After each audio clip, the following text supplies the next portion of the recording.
आवाहन केलं होतं की प्रत्येकाने आपापल्या घरी, आपापल्या वॉर्डात, आपल्या गावात ही मुंडे साहेबांची पुण्यतिथी त्यांना समर्पित अशा दिवस साजरा करावा. पण बऱ्याच संख्येने लोक आलेले आहेत, कार्यकर्ते आलेले आहेत.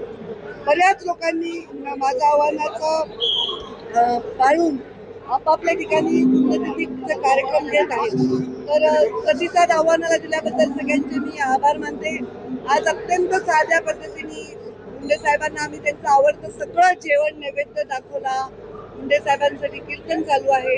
अत्यंत साध्या पद्धतीने आजचा दिवस आम्ही करतोय, कारण आज पेट्रोल, डिझेल आणि इंधनाचा जो प्रश्न आहे त्याच्यामुळे मोठ्या प्रमाणात आम्ही पुण्यतिथीचा कार्यक्रम नाही करतो. नाही, आज एक नवा संकल्प तुम्ही जाहीर करणार होता आणि एक गोष्ट न करण्याची देखील घोषणा करणार होता. काय नेमकं ते ते आहे? आता मी भाषणात सांगेन, मला अजून सुचलं नाहीये ते काय. जेव्हा सुचेल ते स्वयंप्रेरणे. नाही, साहेब जाऊन 12 वर्ष झाले.